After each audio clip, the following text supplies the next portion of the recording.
Hola, de nuevo, volvemos a hablar sobre el nuevo capítulo del espacio-tiempo cuántico que dije que os iba a preparar la semana pasada. Como podéis ver, no suelo grabar todos los días vídeos, lo primero por motivos de salud, lo segundo por falta de tiempo en ese sentido, pero vamos, no me olvido ni mucho menos de grabar nuestras píldoras informativas del universo.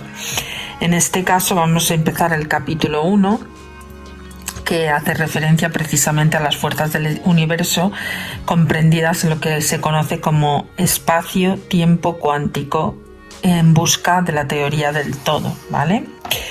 Antiguamente se creía que la naturaleza estaba controlada por dioses cuyas motivaciones se asemejaban a las humanas. Poco a poco las interacciones entre los cuerpos fueron identificadas. En la actualidad las hemos reducido simplemente a 4, pero ¿podrá su número reducirse todavía más? Pues quizás sí, ahora lo iremos viendo. Durante los milenios anteriores a nuestra vida actual, los seres humanos han intentado comprender el comportamiento del mundo que nos rodea. En un principio, la naturaleza se consideraba cruel y arbitraria y estaba exenta de normas más allá de las relativas al comer y evitar ser comido, ¿vale?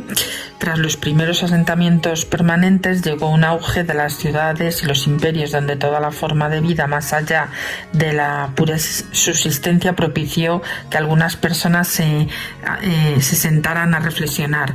Muy pronto, aquellos primeros científicos percibieron patrones de regularidad a su alrededor. Por ejemplo, el sol salía todos los días, sale todos los días por la misma zona del horizonte, las estaciones se repiten y las estrellas aparecen de forma repetida en el firmamento. Era evidente que el cosmos se regía por unas normas que los hombres no conocían, pero averiguar las mencionadas reglas no fue rápido ni sencillo. Las primeras que se descubrieron, limitadas a una ciencia basada en el método ensayo-error, estaban ligadas a la supervivencia del grupo. Es decir, si aplicas esta hierba a tus heridas, por ejemplo, sanarán más rápidamente. Si cocinas los alimentos de esta manera, perdurarán más tiempo.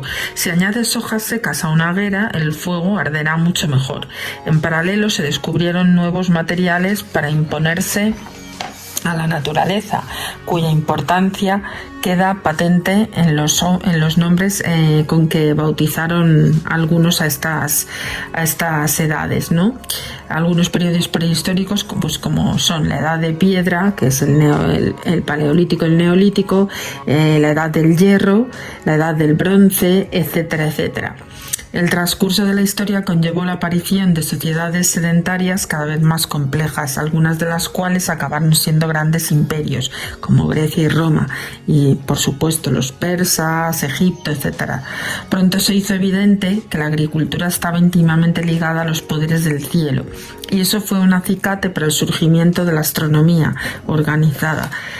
Prácticamente todas las civilizaciones de la antigüedad construyeron sofisticados observatorios astronómicos para medir el movimiento del Sol y de las estrellas.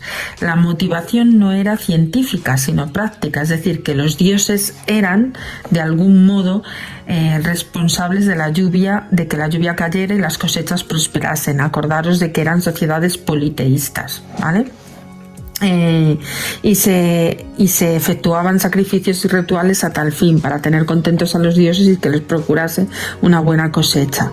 Pero una cosa estaba clara: hacer predicciones meteorológicas o anunciar un eclipse que hacía desaparecer el sol del cielo exigía una serie de conocimientos previos. Los sacerdotes, en un intento de explicar el comportamiento de la naturaleza y con el objetivo no menos importante de mantener al pueblo crédulo y controlado, inventaron toda una panoplia de dioses, titanes y otros seres mitológicos a los que achacaron la causa y origen de todo lo que sucedía en los cielos y la tierra. Aunque ahora puede resultarnos extraño que los antiguos romanos y los egipcios tuviesen un dios para casi todo, desde la fertilidad hasta el éxito militar en aquella época era la forma de explicación más sencilla. Los dioses y demonios equivalían a las leyes y fuerzas físicas actuales. Con el tiempo surgió la ciencia tal y como la conocemos, pero su desarrollo clave en la historia del hombre no tuvo lugar en los imperios dotados de grandes recursos y en los ciertos conocimientos científicos, en especial los astronómicos. Eran considerados vitales para la supervivencia de la élite dominante.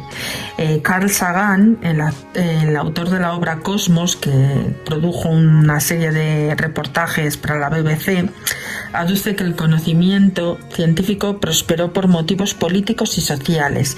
En los grandes imperios como el chino y el egipcio, las posturas demasiado conservadoras y tradicionalistas no daban pie a la innovación, y también es posible que las sociedades esclavistas diesen poca importancia al trabajo necesario para el desarrollo de la experiencia y experimentación científica. Así pues, la ciencia podemos decir que nació en el lugar más inesperado, en un conjunto de islas y territorios situados en la esquina oriental del mar Mediterráneo, llamado colectivamente Grecia, hacia el año 600 a.C., que es ahí donde nace la primera cosmología. Acordaros que lo vimos en capítulos anteriores de esta saga. Comenzaron a despuntar los primeros pensadores científicos, entre comillas, como los matemáticos Tales de Mileto, muy importante, Pitágoras, por supuesto, y Euclides, y el médico Hipócrates, y los filósofos Platón y Aristóteles, los físicos Arquímedes y Demócrito, y el astrónomo Ptolomeo. Todos ellos nombres conocidos a día de hoy, porque fueron los primeros en presentar teoremas que se utilizan prácticamente a día de hoy. Algunas de sus hipótesis, como la de Demócrito y los átomos, fueron confirmadas al cabo de 2 milenios por otras leyes antiguas que fueron alteradas o finalmente descartadas. Por parte de las enseñanzas de estos hombres, que aún siguen en vigor a día de hoy, nuestros hijos continúan aprendiendo en la escuela los postulados, por ejemplo, de Euclides, o el teorema de Pitágoras, o el principio de Arquímedes. Pero no había una sistemización de los conocimientos antiguos más allá de algunas ideas genéricas. Uno de los primeros hombres que compiló leyes y normas para explicar fenómenos naturales fue Aristóteles. Su cosmología geocéntrica fue aceptada durante casi 2000 años. Pensad en ello. O sea, durante casi 2000 años los principios de Aristóteles del cosmos han sido prácticamente aceptados por todo el mundo. Postuló la existencia de un universo dividido en 2 zonas. La parte central, que llamarían mundo sublunar, y que estaba compuesta por la combinación de 4 elementos: la tierra, el agua, el aire y el fuego. Y más allá de todo ello se extendía el mundo supralunar, compuesto por el 5.º elemento, denominada quinta esencia o éter, ¿vale? Esto es la forma más genérica de la cosmología de Aristóteles para definir cómo estaba compuesto el universo, incluida la tierra, ¿vale? El universo de Aristóteles y su composición del cielo y la tierra era diferente también a las leyes que le concernían. El cielo estaba regido por el éter, sustancia sutil e impalpable que se desplazaba en movimientos circulares. En cuanto a la tierra, el sabio griego especuló que los objetos se movían de forma natural hacia un lugar determinado, dependiendo de su composición. Por ejemplo, una roca, constituida sobre todo por tierra, tendería a caer hacia la tierra, y el humo ascendería debido a su alto contenido de fuego y aire. Respecto a los movimientos no naturales, Aristóteles tenía la teoría de que el estado natural de los cuerpos era el reposo, ¿vale? Esto acordaros, ¿vale? Porque esto va a ser muy importante y va a enmarcar muchas de las teorías posteriores.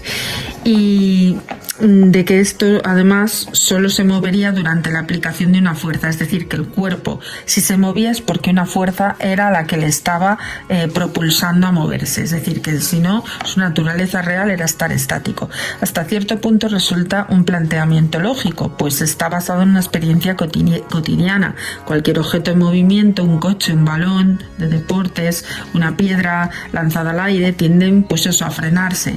Ahora sabemos que eso es debido a la existencia de fuerzas de rozamiento, pero la costumbre de ver objetos que se paran hace que incluso en nuestros días las personas con poca formación científica creen que lo natural es que un cuerpo permanezca inmóvil. Aristóteles postuló que existe siempre una fuerza de resistencia al movimiento. Esta fuerza es real en el caso de los objetos que se mueven con fricción, pero él la asumió como norma general para cualquier caso. Aunque el método de observación, experimentación y formulación que empleó Aristóteles no dio los resultados correctos, mostró el camino a seguir a otros científicos posteriores. Sin embargo, desafortunadamente, la práctica del pensamiento científico desaparecería pronto de escena. Grecia cayó ante unos imperios circundantes poco dados a las elucubraciones de las ciencias, en particular el Imperio Romano, más inclinado a la ingeniería que a la ciencia pura, y la caída del Imperio Romano de Occidente prosiguió un milenio de edad oscura, durante el cual la ciencia y el pensamiento crítico quedaron relegados al olvido. Tuvieron que pasar 2000 años tras el nacimiento de Aristóteles para que los hombres se atreviesen por fin a desafiar las enseñanzas del célebre pensador griego. Y hablaremos de Newton como el primer gran unificador. El físico inglés Isaac Newton ha sido posiblemente el científico más influyente de la historia, junto a Darwin y Einstein. Prácticamente no hay campo de la física que no realizase contribuciones de gran valor. Inventó el cálculo diferencial e integral, de forma que fue independiente a la simultánea de Gottfried Leibniz. Fundó la mecánica clásica a partir de las tres famosas leyes que aún hoy siguen en vigor, y realizó importantes descubrimientos, ¿vale?, en óptica, termología, sonido y mecánica de fluidos. Pocas ramas de la física quedaron fuera de su alcance, es decir, que fue un totostum, o sea, fue increíble, o sea, lo abarcaba casi todo. Pero una de sus mayores hazañas, si hay que resaltarla y que suele a veces pasarse por alto, es la unificación de los fenómenos que tienen lugar en el cielo y en la tierra. Desde el antiguo se asumía como un hecho que la tierra, poblada por gentes pecaminosas e imperfectas, estaba regida por las leyes de la naturaleza y de formas diferentes a las del cielo, que se suponía armonioso y perfecto, pero no en vano era la sede y obra de un creador eterno, ¿vale? Esto es súper importante porque esto es muy importante para incluso la Santa Inquisición posterior. La herencia aristotélica pesaba mucho. Pocos se atrevían a imaginar que las leyes de ambos mundos eran realmente las mismas, y los que intentaron apagaron cara su osadía. Es decir, que la gente que intentó discutir esto acabó en la hoguera con la Santa Inquisición, como os he dicho. Fue en Inglaterra, en el siglo XVII, que gracias a su religión más indulgente, acordaros que son anglicanos, rechazaron a la Iglesia de Roma con Enrique VIII, donde se pudo gestar el pensamiento de un hombre cuyo genio osó imaginar que había un solo conjunto de reglas para todo el universo. Según relató Newton, en una ocasión la caída de una manzana le hizo reflexionar sobre el motivo por el que siempre caía de forma vertical. Al levantar la mirada y ver la luna en el horizonte, tuvo una revelación, una gran idea a partir de la cual el mundo conceptual, que separaba el mundo sublunar del supralunar, desapareció. Del mismo modo, se desvaneció la necesidad de invocar la intervención de seres divinos y poderosos y caprichosos para explicar el movimiento de los cuerpos celestes. La exitosa ley de Newton de la gravitación universal fue el primer intento de describir la forma en que los cuerpos atraen en virtud de su masa. Es decir, que es la primera vez que se dice que la gravedad, una fuerza, es la que atrae los cuerpos y no los dioses, ni gente, ni entes animados, ¿vale? Aunque inicialmente fue formulada para dos masas puntuales, Newton se encargó de demostrar su validez para el caso de masas esféricas. Planteó una relación de gran sencillez y eficacia que explica de forma casi perfecta el movimiento de los cuerpos. En ese espacio, donde las fuerzas de rozamiento o las electromagnéticas no suelen estorbar como lo hacen en la Tierra. Aún en nuestros días constituye una excelente primera aproximación de la interacción gravitatoria. Algunos aspectos de esta ley fueron fueron un misterio incluso para el propio Newton. En particular, Newton consideraba un gran absurdo el hecho de que un cuerpo pueda ejercer una influencia sobre otra. Todavía hoy la experiencia cotidiana parece demostrar que para poder mover un cuerpo es necesario un contacto físico. El concepto de acción a distancia suele ser difícil de aceptar, porque es verdad, imaginaros, tú colocas ahora una pelota al lado de la otra. ¿Tú ves que esto se atraiga? No lo vemos realmente. Esto es aquí donde entra en conflicto. Varios autores propusieron entonces teorías alternativas basadas en la existencia de una sustancia sutil e impalpable, el éter, entre comillas, hipótesis que fue descartada hace más de un siglo. La ley de Newton, la gravitación universal formulada a mediados del siglo XVII, permaneció en vigor hasta finales del XIX, cuando las mejoras en la precisión de las medidas astronómicas permitieron calcular pequeños efectos inexplicables. La hazaña de plantear una descripción del cosmos tan sencilla y a la vez tan eficaz durante casi un cuarto de milenio dice mucho del genio de su creador, pero encima de ello es un testimonio de la sencillez y la universalidad de las leyes de la naturaleza. Tras Newton, generaciones enteras de científicos siguieron estos mismos principios para seguir profundizando en la composición y la comprensión de las leyes que rigen el universo. En este caso, la electricidad y el magnetismo unidas, la electromagnética, es lo que se asevera como la primera gran fuerza. La fuerza gravitatoria ha acompañado al hombre desde siempre, amoldando su comportamiento y limitando sus movimientos. Hizo falta que apareciera Newton para explicarla, pero estamos muy acostumbrados a ella. Sus efectos son patentes en nuestras vidas, desde el momento en que damos nuestros primeros pasos. Unidos a la superficie de la Tierra, gracias a la interacción gravitatoria, habitamos en un planeta que de forma ineludible también gira en torno al Sol, atraído por esa fuerza fundamental. Asimismo, existen otros tipos de fuerzas que nos han ido acompañando desde siempre. Por un lado, están los rayos que caen durante una tormenta, las pequeñas chispas que aparecen en un trozo de ámbar cuando lo frotamos con un trozo de lana. Por otro, la aguja imantada que apunta siempre a una dirección fija, una brújula por ejemplo, y la atracción que se da entre el hierro y el mineral llamado, magnetita, ¿vale? Que es lo que es eso, los polos opuestos se atraen. Ambos fenómenos conocidos conocidos desde la antigüedad, habían considerado meras curiosidades, fruto quizá del capricho y del comportamiento de los dioses.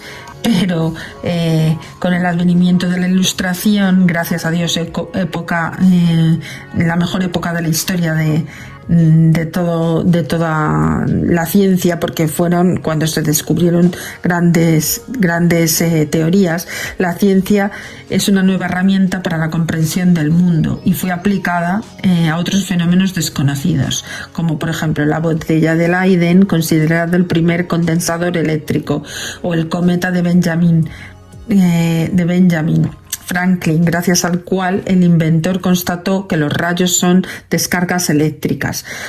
Son tan solo los ejemplos de la gran cantidad de esfuerzo y talento que se desplegó en la Ilustración del siglo XVIII para intentar entender los fenómenos eléctricos. El proceso culminó en 1785 con la ley de Coulomb, madre mía, la electrostática análoga de forma y efectos de la ley de la gravitación de Newton. Es decir, la ley de Coulomb funciona con las mismas constantes o la misma fórmula, por decirlo de alguna manera, solo cambiando las letras de la gravedad de Newton, o sea, es prácticamente igual.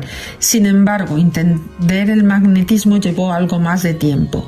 Mientras que en la electricidad hay dos cargas de distinto tipo, el magnetismo no está generado por cargas magnéticas puntuales. No fue hasta comienzo de la década de 1820 cuando el danés Hans Christian Ørsted observó una corriente eléctrica producida por una fuerza sobre una aguja imantada. Poco después se descubrió que las corrientes eléctricas son fuentes de magnetismo, lo que, unido a la observación de las propias cargas eléctricas, sienten fuerzas magnéticas de determinadas condiciones, y se reveló un hecho de gran trascendencia: la electricidad y el magnetismo no son fenómenos independientes, sino que van unidos. Por eso se les llama electromagnéticas, corrientes electromagnéticas. La búsqueda de las relaciones entre fenómenos eléctricos y magnéticos continuó. El siguiente paso del razonamiento fue preguntarse si, dado que la electricidad produce magnetismo, ¿acaso el magnetismo también produce la electricidad? La respuesta es afirmativa. La ley de inducción de Faraday, otro grandísimo científico, explicó cómo un campo magnético de flujo variable en una región del espacio puede producir un campo eléctrico. Gracias a este descubrimiento tan relevante, hoy podemos tener electricidad en nuestras casas. La humanidad genera casi toda la corriente eléctrica por este procedimiento, y lo hemos desarrollado en infraestructuras de telecomunicaciones. La unificación de electricidad y magnetismo se considera completa desde la década de 1860, cuando el escocés James Clerk Maxwell publicó las ecuaciones que llevan su nombre, ¿vale? Reformuladas tras la revisión que llevó a cabo Oliver Heaviside. Las ecuaciones de Maxwell describen el origen y la evolución de los campos electromagnéticos y constituyen el primer ejemplo, con permiso de Newton, de las unificaciones de dos fuerzas que anteriormente se creían independientes. Uno de los resultados más llamativos de las ecuaciones de Maxwell es que muestran la forma en que una perturbación de los campos electromagnéticos viajan por el espacio, lo que hoy conocemos como la onda electromagnética. Dependiendo de la frecuencia con que oscile dicha perturbación, se generan ondas de radio, como son las microondas, los rayos X o gamma. Tras medir la velocidad de las ondas electromagnéticas en el vacío, se comprobó que se mueven siempre con un valor constante, independientemente de su frecuencia o energía. Pero lo más sorprendente aún fue el descubrimiento de que su velocidad era idéntica a la de la luz, lo que provocó una conclusión rotunda: la luz no es más que otra forma de onda electromagnética. De golpe, las fuerzas eléctricas y magnéticas quedaron unificadas con los fenómenos responsables de la luz. Por ello, las propiedades típicas de la luz, como la polarización, es decir, una onda polarizada es aquella que oscila en una determinada orientación, o la onda de refracción, que es una onda que cambia su dirección cuando cambia de un medio a otro. Y se manifiestan también en las ondas de radio, las microondas, y en el sentido inverso, las ondas de luz visibles, que pueden estudiarse como ondas electromagnéticas que interaccionan con la materia. A fecha de hoy, la unificación de las fuerzas eléctrica y magnética descrita por las ecuaciones de Maxwell permanece incolume, es decir, que no se han desterrado. Ni siquiera la teoría de la relatividad consiguió afectarla. Todo lo contrario, uno de los motivos más poderosos que tuvo Einstein para desarrollar una nueva teoría fue conseguir que las ecuaciones de Maxwell fuesen válidas para todos los observadores, particularmente en lo que hace referencia a la constancia de la velocidad de las ondas electromagnéticas, también conocida como la velocidad de la luz. En la actualidad se acepta sin discusión el hecho de que la luz viaja por el espacio, por el vacío, y siempre a la misma velocidad, independientemente del estado de movimiento del observador. Luego, por otra parte, las fuerzas nucleares fueron sustituyendo, no es que hayan ido sustituyendo, sino que se han ido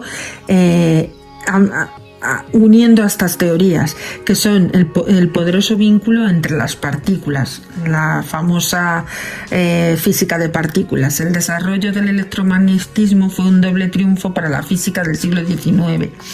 Además de sintetizar todos los fenómenos eléctricos y magnéticos conocidos en un solo conjunto compacto de ecuaciones, la nueva teoría brindó la oportunidad de realizar nuevos descubrimientos. El hallazgo de carácter electromagnético de la luz no fue más que uno de ellos. 2 siglos antes, Newton había postulado la ley de gravitación universal para dar cuenta cumplida de las interacciones gravitatorias. Ahora Maxwell lograba completar la descripción del electromagnetismo. Esas dos interacciones fundamentales iban a permitir por fin explicar todos los fenómenos naturales, porque cualquier fuerza que exista en la naturaleza, sea de rozamiento, el rozamiento de un pájaro con el aire, la elasticidad de un muelle o la cohesión que mantiene una roca unida, puede esclarecerse en virtud de ambas. Es decir, que todo lo que conocemos hoy en día está relacionado con estas fuerzas. Ciertamente las fuerzas gravitatorias electromagnéticas difieren en aspectos esenciales. Aunque ambas tienen un radio de acción aparentemente infinito, la gravedad es siempre atractiva, en tanto que las fuerzas eléctricas pueden ser atractivas o repulsivas. Las cargas eléctricas son de dos tipos, según Benjamin Franklin, que las bautizó como positivas y negativas. Las masas gravitatorias, en cambio, son solo de un tipo. Las cargas eléctricas del mismo tipo se repelen y las gravitatorias se atraen, mientras que las partículas con carga eléctrica están sometidas a fuerzas que dependen de su propia velocidad, y las partículas con masa, a eso no les sucede. Bueno, continúo y disculpad la interrupción, pero es que no estoy sola, tengo ya a mis perritos y me están dando guerra, lo siento, Continúo. Decía que las cargas eléctricas del mismo tipo se repelen y las gravitatorias se atraen. Y mientras que las partículas de carga eléctrica están sometidas a fuerzas que dependen de su propia velocidad, las partículas con masa, a eso no les sucede. Con todo esto, la gravitación de Newton y el electromagnetismo de Maxwell parecían cubrir todo el espectro de fenómenos de la naturaleza. Nada había que no pudiese ser explicado en su aspecto más básico. No es de extrañar, pues, que algunos científicos de finales del siglo XIX, como Lord Kelvin, el famoso que nombra los grados Kelvin, a la cabeza, pronosticaran el fin de la física, pero sin duda pecaron de imprudencia, porque en 1897, cuando se descubrió la existencia de una partícula minúscula que se llamaba electrón, y en los años siguientes los físicos usaron esta partícula como una minúscula bala que, al ser disparada contra un átomo, podía proporcionar información sobre su tamaño y estructura, las diferentes teorías que estaban siendo desarrolladas sobre la estructura del átomo podrían ser puestas a prueba. Una de ellas parecía explicar que los resultados experimentales particularmente bien se trataban del modelo planetario, y todavía hoy se enseña a los niños en las escuelas. Propuestos a comienzos del 20 por el físico inglés de origen neozelandés Ernest Rutherford, el modelo planetario del átomo consta de un núcleo con carga positiva en torno al cual giran los electrones de carga negativa, como os acordáis, como si fueran planetas siguiendo sus órbitas alrededor de una estrella. Los experimentos posteriores mostraron que el modelo debía de ser refinado y el núcleo pasó a ser una entidad homogénea e indivisible, al estar compuesto por partículas, algunas de ellas con carga eléctrica positiva, llamadas protones, y otros sin carga, neutrones, ¿vale? Pero entonces surgió una duda: si el núcleo era del tamaño tan pequeño, las fuerzas de repulsión entre los protones, que tenían la igual carga, deberían de ser enormes. ¿Qué fuerza explicaba que el núcleo permaneciera unido? Las fuerzas electrostáticas, como las gravitatorias, crecen sin límite para distancias tendentes a cero. Por ello, si colocamos dos protones de forma que se toquen, la fuerza de repulsión es superior al peso de dicho cuerpo. Aunque la existencia de neutrones permite que los protones estén algo más separados, la repulsión electrostática debería separar los protones de inmediato, ya que ni la atracción gravitatoria ni el efecto de los electrones pueden mantener el núcleo unido. Es decir, que no pueden existir núcleos atómicos estables en esas circunstancias. Así pues, se hizo necesario postular la existencia de un nuevo tipo de fuerzas. La idea no fue del agrado de la comunidad científica, acostumbrada a explicar todo tipo de fenómenos naturales a base de las ya dos conocidas, pero no había otra opción. La nueva fuerza debía tener un alcance limitado, ya que no parecía manifestarse más allá del núcleo del átomo y al mismo tiempo tenía que ser lo bastante intensa como para vencer la repulsión eléctrica entre los protones.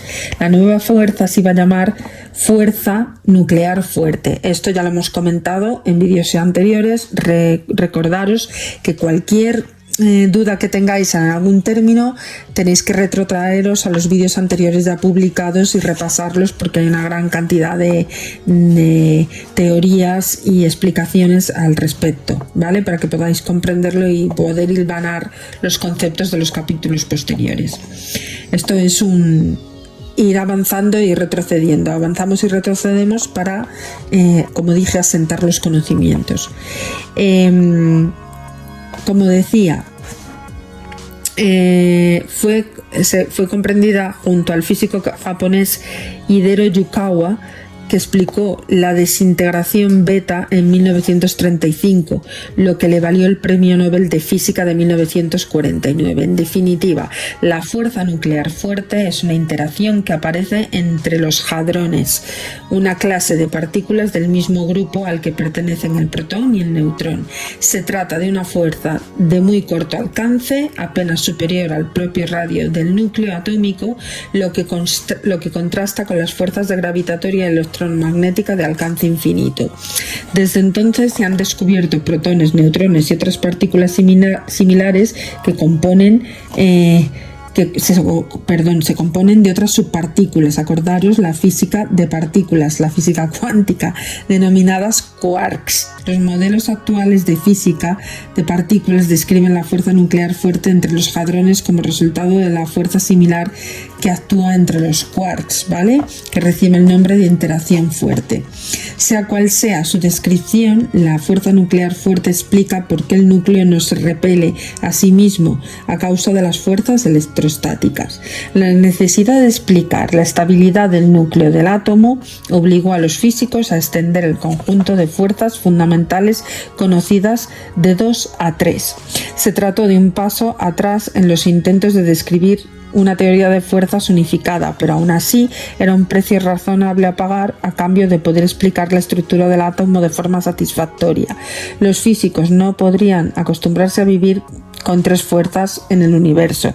El problema es que tampoco resultaron ser suficientes, porque el estudio de los núcleos radiactivos indica que estos pueden encaminarse a un estado estable emitiendo radiación en 3 tipos. Por un lado, la radiación alfa, compuesta por un núcleo de helio con 2 neutrones y 2 protones. Por otro lado, la radiación gamma, esencialmente los rayos X de alta energía. Y hay un tercer tipo de radiación llamada beta, ¿vale? Durante la emisión de la radiación beta, un neutrón se desintegra, dando como resultado un protón, un electrón y una tercera partícula llamada antineutrino. Ninguna de las fuerzas conocidas hasta el momento, ni la gravitatoria, ni la electromagnética, ni la fuerte, eran capaces de explicar esta situación, ¿vale? La desintegración de beta. Es como cuando aparece, quiero decir, un invitado no deseado a una boda, ¿vale? Y no puede sentarse en ninguna mesa porque no pertenece a ninguna de las categorías de invitados. Sin embargo, está invitado y hay que atenderlo. Es por poner un ejemplo gráfico para que lo entendamos mejor. Lo único que se puede hacer es montarle la mesa especial para él solo, y eso fue lo que hicieron los físicos nucleares. Hicieron una teoría para eso solo. Una vez más, la necesidad de explicar fenómenos nuevos forzó el postulado de un nuevo tipo de fuerza fundamental, la cuarta, a la que se le llamó fuerza nuclear débil. Se trata de una interacción cuyo alcance es inferior a la milésima parte del radio de un protón. Se manifiesta durante la desintegración de beta, participa en la creación de elementos pesados y poco más. Carece de la grandeza de las grandes fuerzas de alcance infinito, pero a pesar de eso está ahí. Es la cuarta de las fuerzas fundamentales del universo. Y nos vamos a quedar aquí para el próximo capítulo, que le llamaremos Si existe una quinta fuerza y las pruebas de Eötvös y Fischbach. Bueno, recordaros que podéis seguir suscribiéndoos, porque para mí es súper importante para seguir creando contenido en este canal divulgativo que os ayude a comprender un poquito más lo inexplicable o lo insondable del universo. Gracias por todo y seguimos avanzando. Un abrazo.